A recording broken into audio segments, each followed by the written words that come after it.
capítulo de número 4 e versículo 20 ao 24. Por gentileza, gostaria de te convidar a ler a palavra do Senhor. Diz assim o texto, aleluias. E as 12 pedras que tinham tomado do Jordão, levantou Josué em Gilgal. Versículo 21. E falou aos filhos de Israel, dizendo: quando no futuro vossos filhos perguntarem a seus pais, dizendo: que significam estas pedras? Fareis saber a vossos filhos, dizendo: Israel passou em seco este Jordão. Porque o Senhor vosso Deus fez secar as águas do Jordão diante de vós, até que passasseis, como o Senhor vosso Deus fez ao Mar Vermelho, que fez secar perante nós, até que passamos. Versículo 24. Para que todos os povos da terra conheçam a mão do Senhor, que é forte, para que temais ao Senhor vosso Deus todos os dias. Amém? Feche a sua Bíblia, por favor. Tome o seu assento. Para que todos os povos da terra conheçam a mão do Senhor, que é forte, aleluias, para que temais ao Senhor, vosso Deus, todos os dias, ou em algumas traduções, para sempre. Diga assim comigo: para que temais ao Senhor, vosso Deus, todos os dias.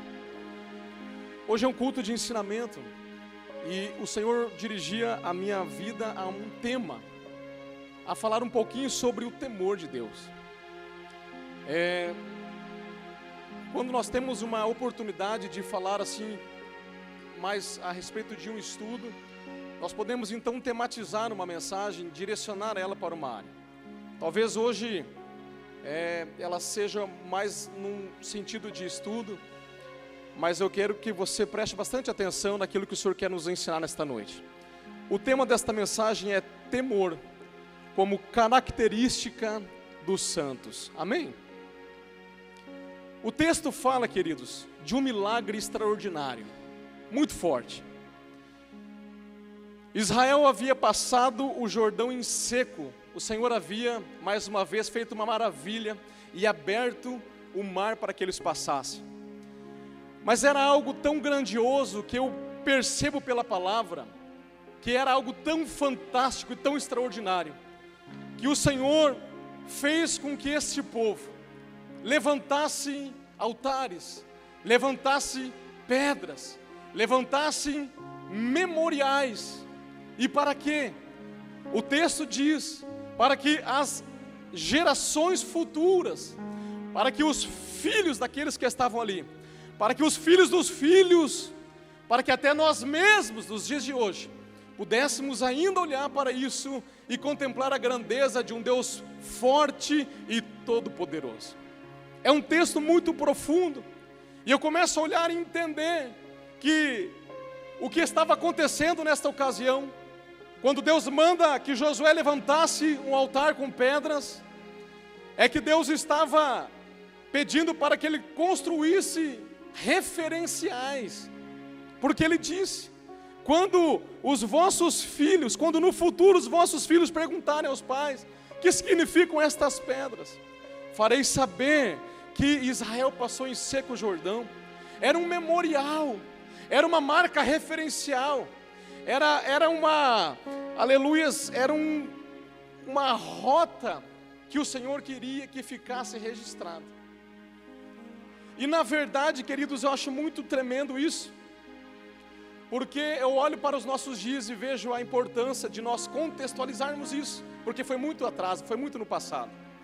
Da mesma forma, a nossa vida hoje, esse texto ele é tão antigo, mas tão atual, que eu entendi o Senhor fazendo um apelo para nós, para que nós pudéssemos e possamos entender a importância de deixarmos memoriais para os nossos filhos, deixarmos memoriais para as gerações futuras, deixarmos marcas referenciais, indicadores, para que pessoas que virão após mim e após você, possam da mesma forma encontrar o caminho de Deus, assim como nós encontramos o caminho de Deus, e que possam cruzar os Jordãos das suas gerações.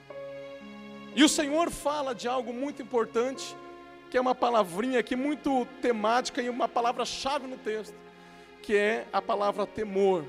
Porque tudo aquilo era para que os povos olhassem e contemplassem e entendessem o que o Senhor havia feito, e a palavra diz assim, para que conheçam a mão do Senhor que é forte, e para que temais o Senhor vosso Deus todos os dias. E esta palavra temor, ela é uma palavra um pouco mal interpretada muitas vezes, porque muitas pessoas acham que temor de Deus é um terror, é um medo, é um desespero, é um medo descontrolado de um Deus poderoso e criador. Algumas pessoas acham que temor é também um outro extremo, que é um simples respeito a um Deus que está sobre ele. E ainda existem pessoas que entendem que temor nem se aplica nos nossos dias, devido à era da graça a qual estamos vivendo. E quem será que está certo deste pensamento em relação ao temor de Deus? A palavra de Deus, ela vai nos dizer em Hebreus 12, 28 e 29. Só escute, não precisa abrir. Está escrito assim: por isso, recebendo nós um reino inabalável, retenhamos a graça, pela qual sirvamos a Deus de modo agradável, com reverência e santo temor, porque o nosso Deus é fogo consumidor. Aleluias. Mas ao mesmo tempo que a palavra diz que Deus é um fogo consumidor, a palavra também diz nesse mesmo livro de Hebreus, que nós temos agora plena confiança para entrar no trono da graça, para entrar no Santo dos Santos, pelo novo e vivo caminho conquistado por Jesus Cristo, pelo véu, pelo seu corpo, na cruz do Calvário. O mesmo texto fala que nós temos plena confiança para adentrar na presença desse Deus vivo, que no passado só podia ser adentrado por sacerdotes escolhidos e separados. Agora nós temos plena confiança no sangue de Jesus. Mesmo assim, o texto também vai dizer que nós devemos considerar, aleluia, o Senhor como um grande sacerdote sobre a casa de Deus, e nos aproximarmos dele com um coração sincero e reverente, porque ele é digno de toda a reverência.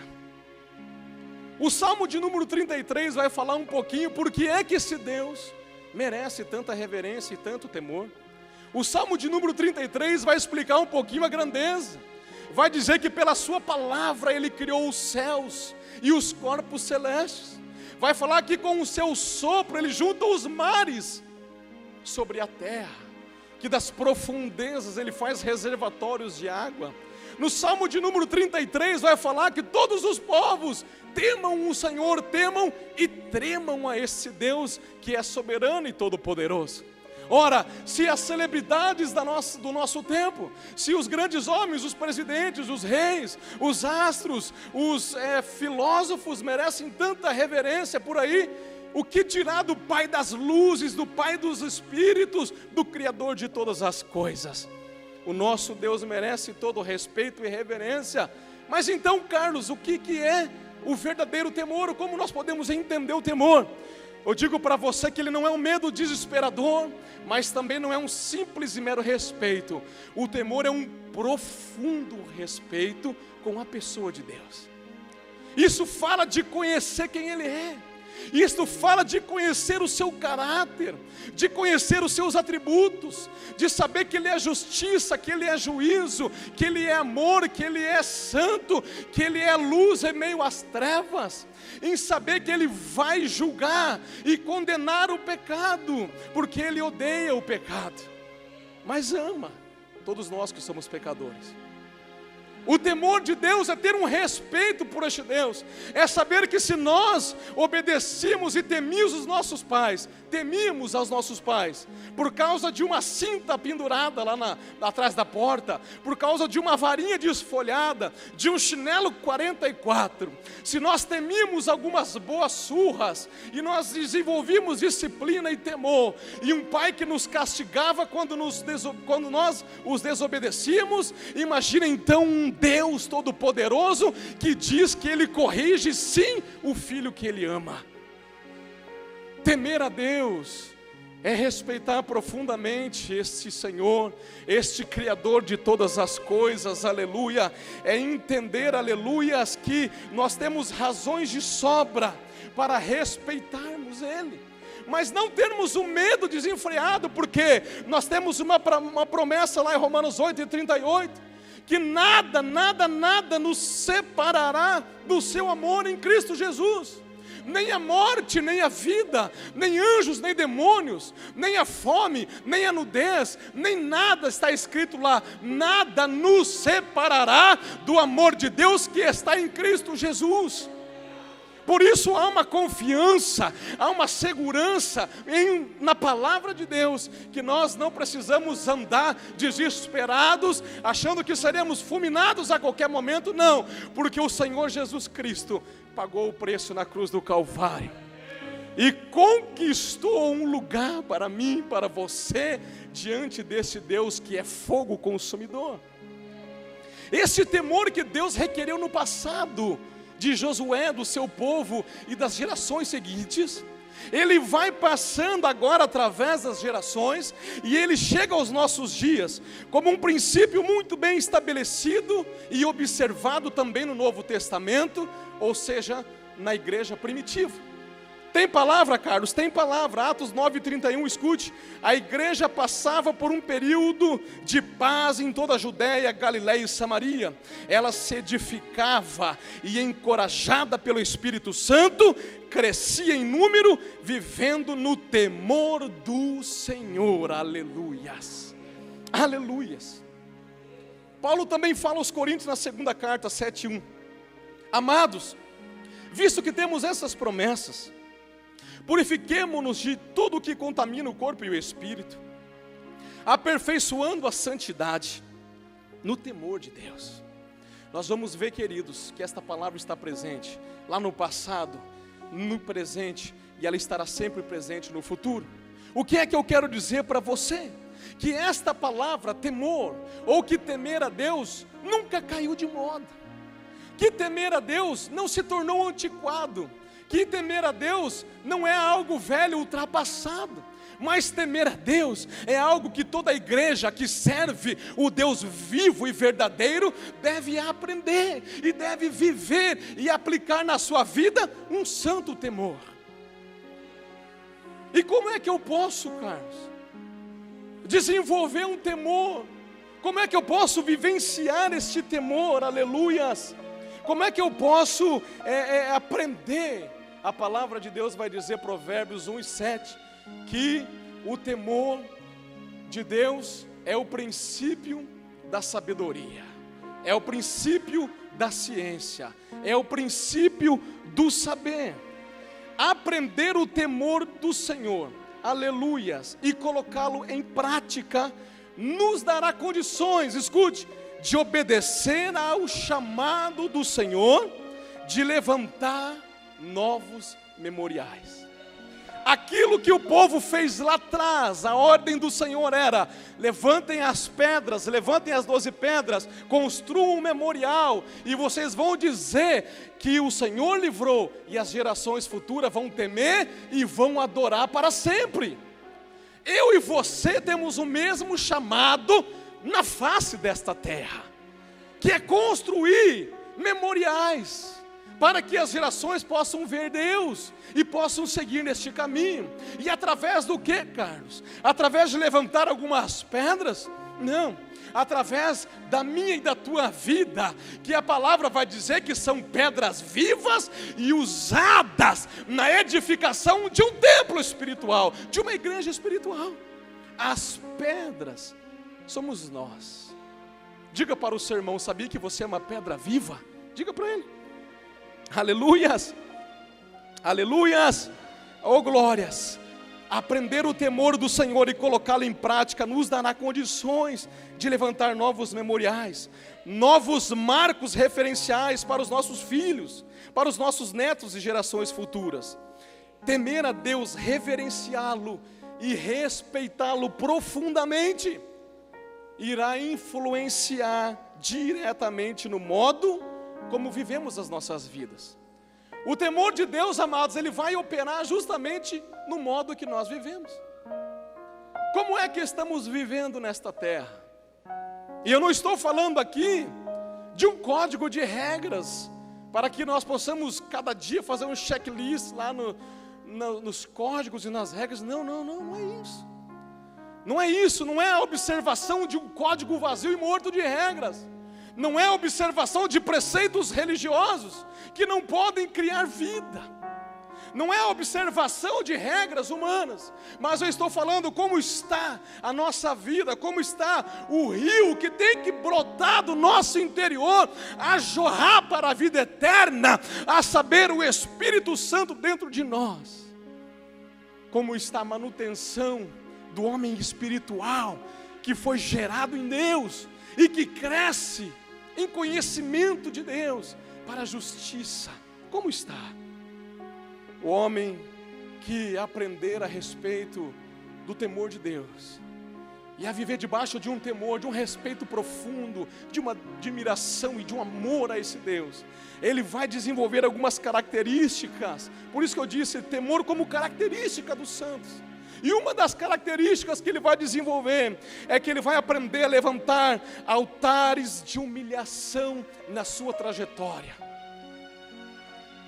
Tem base, Carlos? Tem. Tiago 4,10, escute. Humilhai-vos perante o Senhor, e Ele vos exaltará. 1 Pedro 5,6 diz: humilhai-vos, pois, debaixo da potente mão de Deus, para que a seu tempo vos exalte. Sabe qual é o sentido de levantar um altar de humilhação? De eu e você nos humilharmos diante de Deus? É no sentido de nos submetermos a este Deus, a nos rendermos a este Deus, a nos prostrarmos a este Deus. É no sentido de reconhecermos quem nós somos e reconhecermos quem Ele é. Aleluias. É reconhecer a nossa insignificância, a nossa imperfeição, e reconhecer que somos totalmente dependentes daquele que vive e que reina para todo sempre. É reconhecermos que somos limitados, falhos, débeis, que nós fraquejamos, que nós erramos em alguns momentos, mas que nós nos agarramos não em nós e nas nossas justiças e habilidades, mas naquele que venceu e que vive para sempre. Um altar de humilhação na presença do Senhor. A cada dia, um altar de humilhação. Ser dependente de Deus, ter convicção, conhecimento e consciência de uma dependência de Deus, é o contrário de sermos autossuficientes. Você já viu aquele que é autossuficiente? Ele quer se destacar por tudo aquilo que ele faz. Ele quer ser o primeiro, ele quer chegar na frente. Em uma pregação que estávamos em uma outra oportunidade, eu e o pastor Everton, um colega de ministério disse que ele queria chegar na frente no céu, nem que para isso ele chutasse o irmãozinho que estava subindo na frente dele. Lembra disso, varão?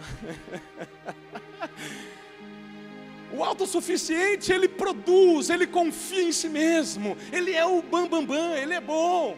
Ele quer entrar no céu, não pela graça que Jesus conquistou, mas pelas obras que Ele faz. Ele diz, não, eu sou bom, eu vou entrar porque eu mereço entrar. Só que isso é uma heresia, porque a palavra diz que vós sois salvos pela graça. Isso não vem de vós, diz o texto, é dom de Deus, para que ninguém se glorie.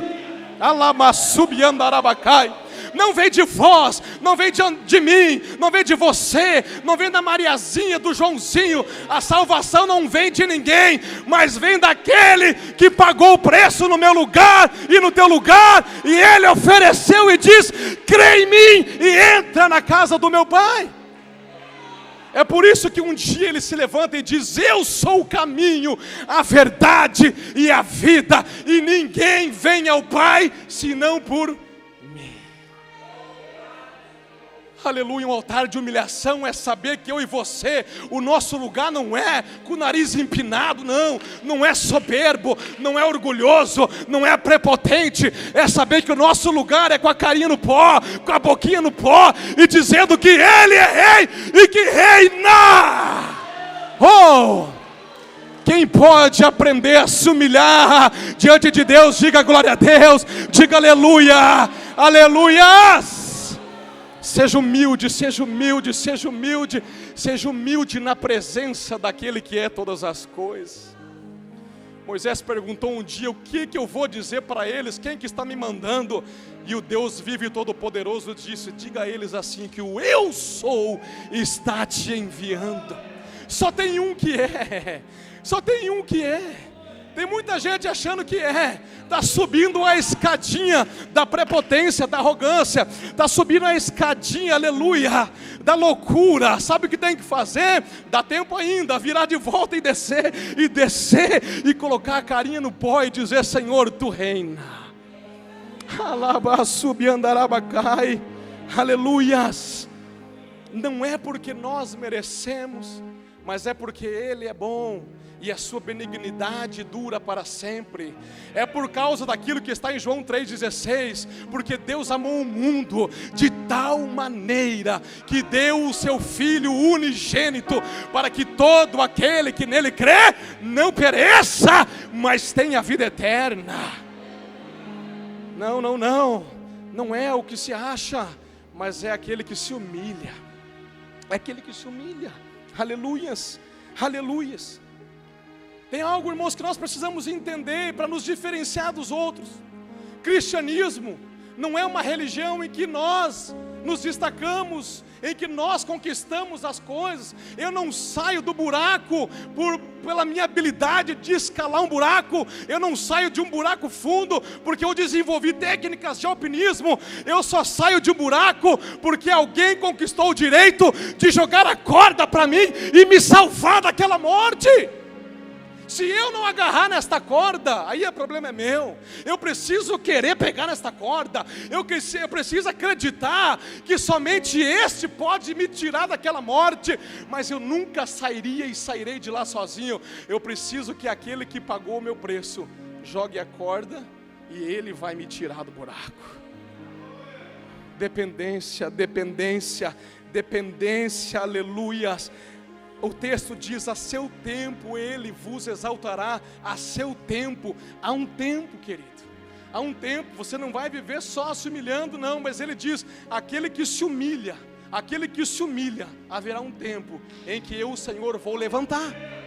E preste atenção, não é você que se levanta, não sou eu que me levanto sozinho por mim mesmo, mas diz o texto: e Ele vos exaltará. Dependência daquele que é grande, dependência daquele que é poderoso, dependência daquele que vive, dependência daquele que faz e acontece, daquele que aumenta a nossa vida ou diminui, daquele que pode, aleluia, salvar a alma, mas diz a palavra que pode também lançar no inferno.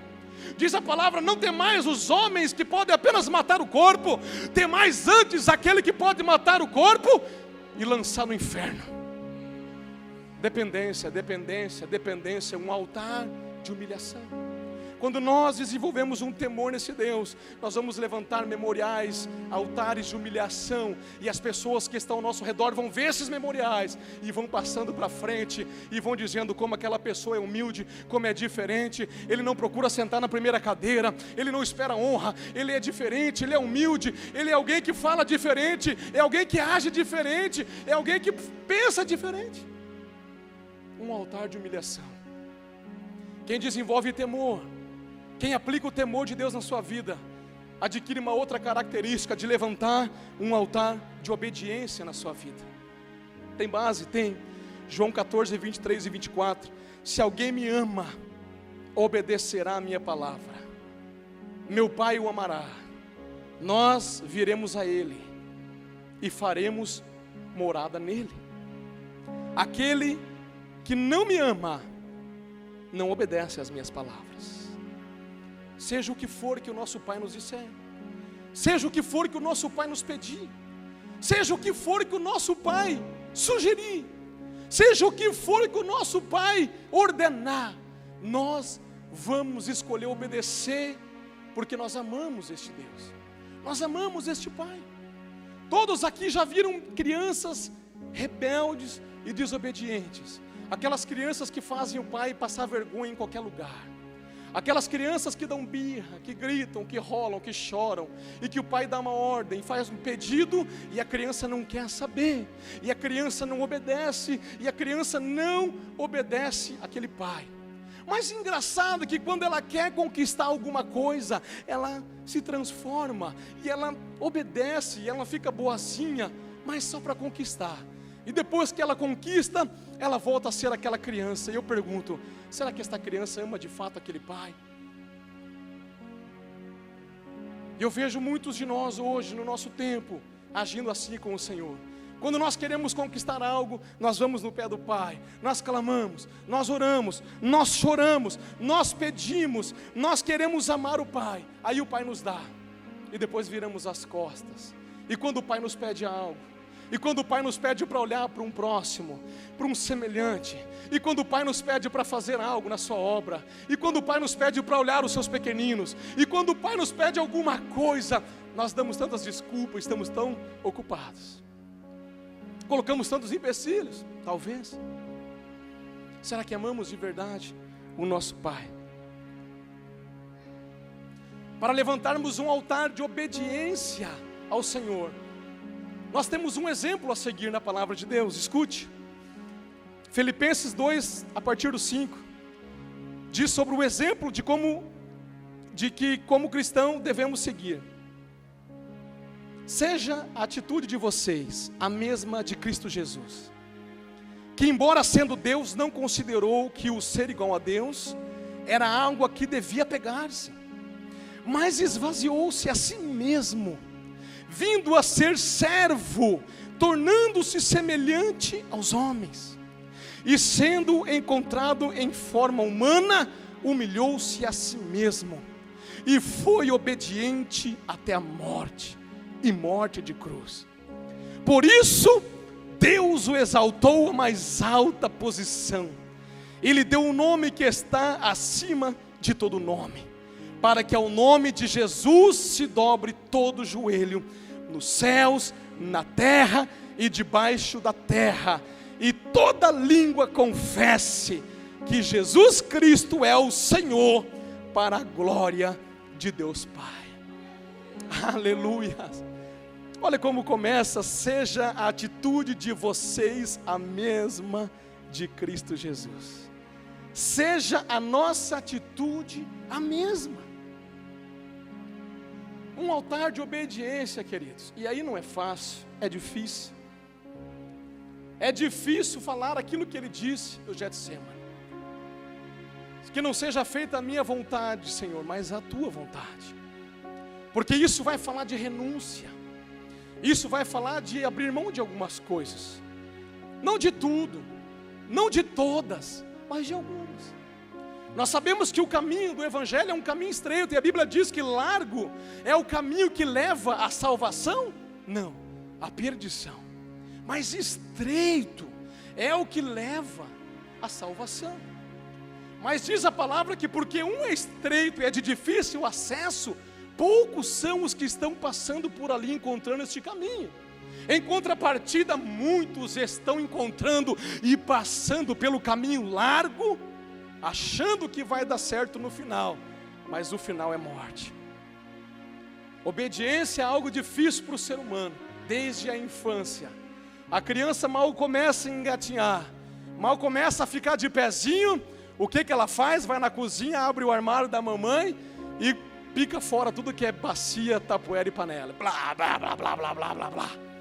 Aí a mãe chega e repreende, ou o pai chega e repreende. Não faz, filho, não. E faz cara feia e bate. Aí ele disfarça. Daqui a pouquinho, quando menos se espera, o barulhão. Blá, blá, blá, blá, blá, blá, blá. Porque o ser humano é inclinado para o mal.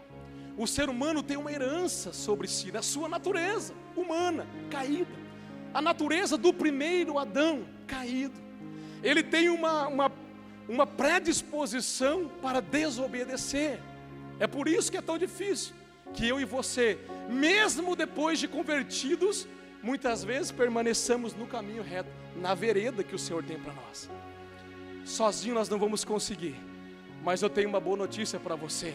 Você não está sozinho, há um consolador do seu lado, há um paracletos, há um ajudador. Jesus falou, quando eu vou ao Pai e vou rogar, para que Ele envie outro igual a mim, semelhante a mim, e Ele estará com vocês até a consumação dos séculos. Eu não vos deixarei órfãos, Ele estará com vocês.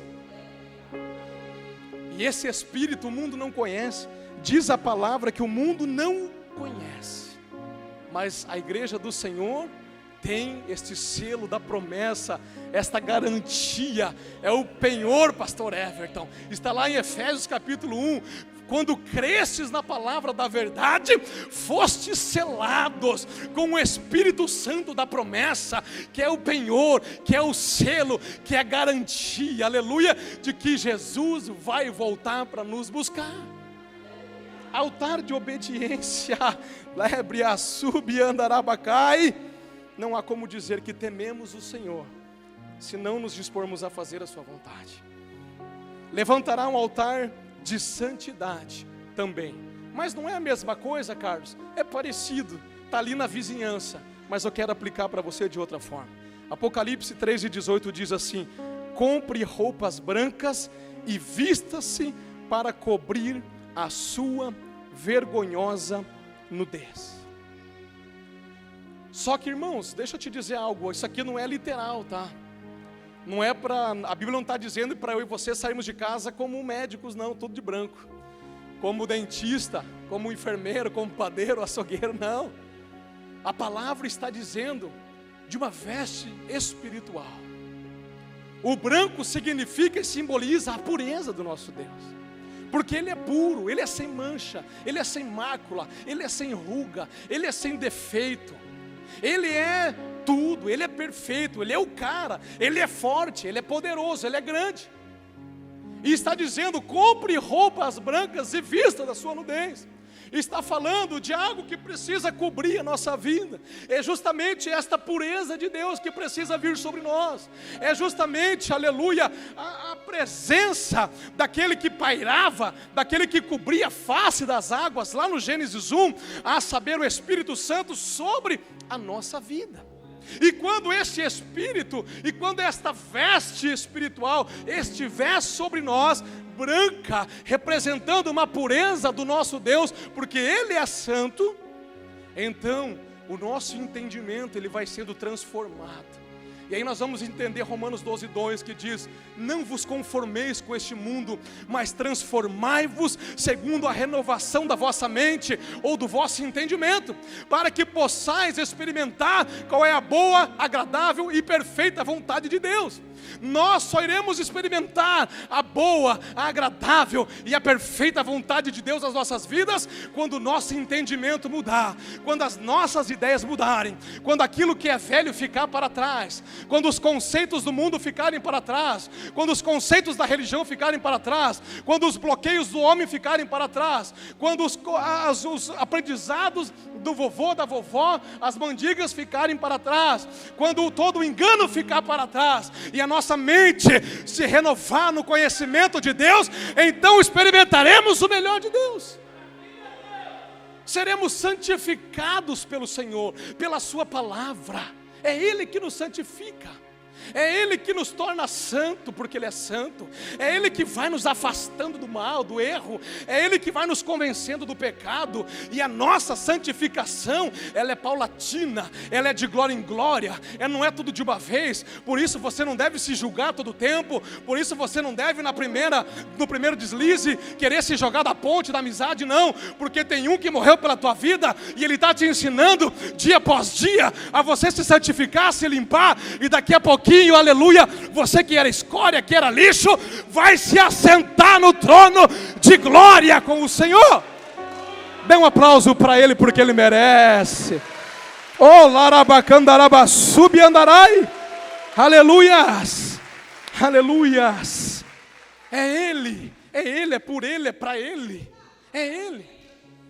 Está certo, queridos, está certo que nós precisamos sim fazer a nossa parte, claro. Precisamos lutar contra a nossa natureza que quer o erro. Precisamos renunciar à nossa carnalidade desenfreada, às concupiscências que diz a palavra, que é aquela paixão descontrolada em algo. Ai, eu não aguento, eu não consigo resistir. Ai, quando eu vejo eu faço. Ei, você não aguenta até o dia que você disser: eu vou parar hoje e vou fazer um pedido para Deus e vou me humilhar e o Senhor vai me ajudar. Dali para frente vai ser diferente. Porque não é você, não é o teu braço, não é a tua força, o teu poder, mas é o poder daquele que tem o poder criador e regenerador. É o poder daquele que gerou uma criança no ventre de uma virgem. É o poder daquele que chama a existência o que não existe. É Ele que vai abençoar e operar na tua vida. Compra dele veste branca, compra dele veste branca, compra dele, aleluia, veste branca, e vai se vestindo, e vai se vestindo, e vai se vestindo, e vai se vestindo, até ficar no padrão, na estatura do varão perfeito. E quem sabe, assim como Enoque, você seja arrebatado desta terra. E não experimente a morte, Elininha. Quem sabe, Elias, de tanto você loquear nos corinhos lá, nos mistérios de Jeová na madrugada, e falar em língua estranha e buscar, quem sabe, seja considerado um amigo de Deus. Elias andou com Deus e não viu a morte, foi tomado. Aleluia. Se vista, se vista. Carlos, eu tô mal, eu tô ruim, eu tô caído, eu vi porque eu preciso me levantar. Você veio no lugar certo. Você veio aonde aquele que é o dono do guarda-roupa, aleluia, está distribuindo nesta noite veste branca. Você veio aonde aquele que é o alfaiate está dizendo: pega, pega, pega a tua, pega a tua, pega a tua. Quem quiser levanta a mão, quem quer, deixa eu ver. Pega a tua, pega, pega assim profeticamente. Fala, pega, fala, peguei, Jesus, a minha veste. Oh, rabacantanarabasubicandarai. Ixaramanai. Eu pego a minha, Jesus. Demandarai sou. Decamanara subiandarai. Esta veste que eu estou falando hoje não é literal para hoje, mas haverá um dia que você será vestido de branco. Apocalipse, aleluia, 3:5 diz: o que vencer será vestido de vestes brancas, e de maneira nenhuma riscarei o seu nome do livro da vida, e confessarei o seu nome diante do meu Pai e diante dos anjos. Aleluia. Haverá um dia que literalmente você será vestido de branco. Eu sinto ele aqui, né? O glórias. Levante altar de santidade, levante altar de santidade. E o último, para encerrar: quem desenvolve o temor na sua vida, quem aplica o temor de Deus na sua vida, quem respira, quem levanta, quem deita o temor de Deus, levantará um altar de sacrifícios agradáveis a Deus. O que é, Carlos? O que seria? O que poderia ser um sacrifício agradável a Deus? A Bíblia te responde. Hebreus 13:5 diz assim: por meio de Jesus. Olha Jesus aí, ó. Ele está em todas, ele está em todas. Portanto, por meio de Jesus, portanto, ofereçamos continuamente a Deus um sacrifício de louvor, que é fruto dos lábios que confessam o seu nome. Aleluias. Salmos 51:17. Os sacrifícios que agradam a Deus são um espírito quebrantado, um coração quebrantado e contrito, não desprezarás, ó Senhor. O louvor dos teus lábios, aquele que adora, Aquele que não usa a boca para amaldiçoar e nem para fazer julgamento. Aquele que não usa a boca para praguejar ou para murmurar ou para condenar o irmãozinho da direita ou da esquerda, não. Mas aquele que usa a boquinha abençoada para dizer que ele é lindo, que ele é santo, que ele é poderoso, que ele vive e que ele é eterno e que ele está sobre nós e sobre a sua igreja. Sacrifícios de louvor, aquele que canta, aquele que cantarola, aquele que clama, aquele que diz, aquele que elogia, aquele que diz para ele quem ele é de fato. Sacrifícios de louvor que brotam dos lábios daqueles que confessam o seu nome. Um coração quebrantado, um espírito quebrantado. Sabe o que é isso? É eu e você, quando resolvemos deixar de ser durão, deixar de ser geladão, deixar de ser iceberg, deixar de ser, aleluias, uma pedra, e deixar o Espírito Santo começar a tocar aqui dentro. E aí nós vamos quebrantando. Daqui a pouquinho você está num culto como esse e você não sabe porquê, mas uma lágrima começa a brotar no teu olho. Daqui a pouquinho uma lágrima começa a brotar dentro de você. Você não queria chorar, mas alguém está contigo, alguém te aperta, alguém te abraça, alguém diz que você é amado, alguém fala que te ama, e você começa a abrir teu coração, e a palavra que salva, que liberta, que restaura, vai entrando dentro de nós, vai encontrando lugar, e vai dando fruto a 100 por 1, aleluias. Um espírito contrito, um coração quebrantado, contriste, é aquele capaz de se arrepender, é aquele capaz de voltar atrás, é aquele capaz, como disse agora há pouco, de perdoar, é aquele capaz de restaurar relações, é aquele capaz de olhar para o lado e entender que aquilo é uma vida, é uma alma, é aquele que é capaz, aleluias, de chorar na presença de Deus, escutando um louvor, até mesmo no trabalho, que não tem vergonha de dizer: ô fulana, ô fulano, por que está chorando? Aconteceu alguma coisa? Não, é porque eu estou aqui ouvindo louvor e eu estou sentindo meu Deus aqui e eu não aguento. O meu coração não é de pedra, o meu coração não é de pedra, ele é quebrantado, e eu adoro porque eu sou quebrantado na presença de Deus. Decamandara súbia. Um altar de relacionamento, e aqui entra o teu jejum, e aqui entra o teu propósito, e aqui entra a tua oração, e aqui entra, aleluia, o teu voto. Um altar de relacionamento. Aquele que ama, aquele que teme ao Senhor, ele não ora o dia inteiro não, queridos, não sejamos hipócritas, mas ele não passa um dia sequer sem orar ao Senhor.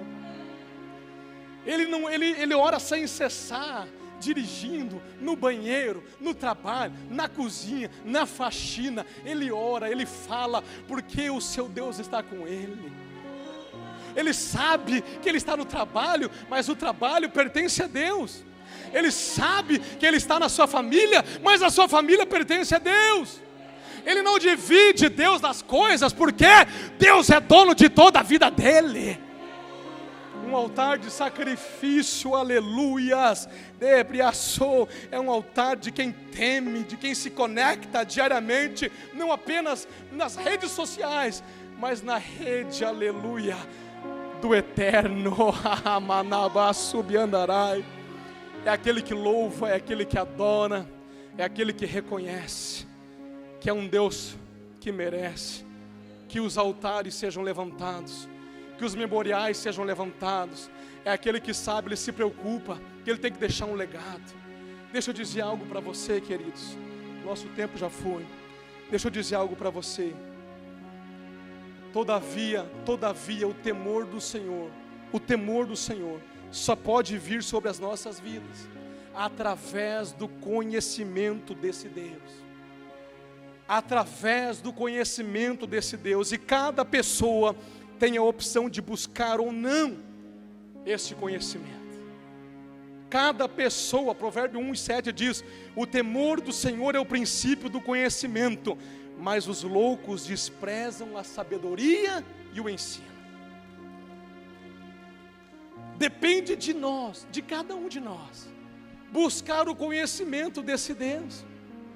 Temer a Deus é conhecer esse Deus, e quanto mais conheço, mais eu temo. Quanto mais eu sei dele, mais eu amo. Quanto mais ele se revela para mim, mais eu quero. Quanto mais algo acontece, mais interligado e amarrado estamos. Quanto mais eu me embolo com ele, mais embolado estamos. Mas depende de cada um de nós. E deixa eu dizer algo aqui para concluir. Um dia desses, os nossos planos e projetos serão interrompidos pela morte. Um dia desses, eu vou repetir, os nossos planos e projetos, eles serão interrompidos pela morte. Por que você fala isso, Carlos? Assim como foi com Josué. Josué foi quem recebeu esta palavra.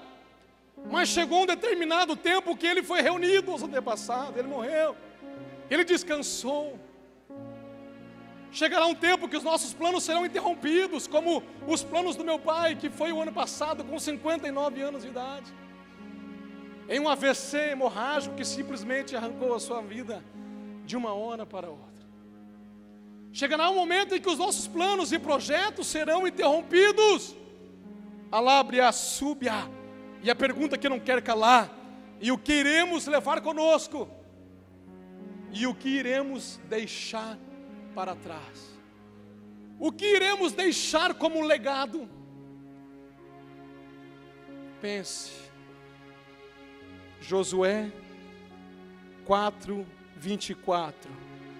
Para que todos os povos da terra conheçam a mão do Senhor, que é forte, para que temam ao Senhor vosso Deus todos os dias. O que é que nós podemos deixar para trás? Eu tenho uma sugestão para te dar. Nós podemos seguir o exemplo da palavra e deixar memoriais para trás. Nós podemos deixar marcas. Nós podemos deixar referenciais para trás. Nós podemos deixar um legado para trás, que um dia um filho e um neto vai dizer: eu sirvo ao Deus vivo e todo-poderoso, porque o meu papai, porque a minha mamãe, porque a minha vovó, o meu vovô, porque a minha madrinha, meu padrinho, meu tio e minha tia me ensinaram através das suas vidas que valia a pena, porque servir um Deus vivo, porque viver uma vida justa, próspera, abençoada, me ensinaram o caminho de Deus. E é por isto, por este legado, que eu vivo esta fé e vou deixar memoriais para aqueles que virão. Temor de Deus como característica dos santos. Quem entendeu esta mensagem, diga amém.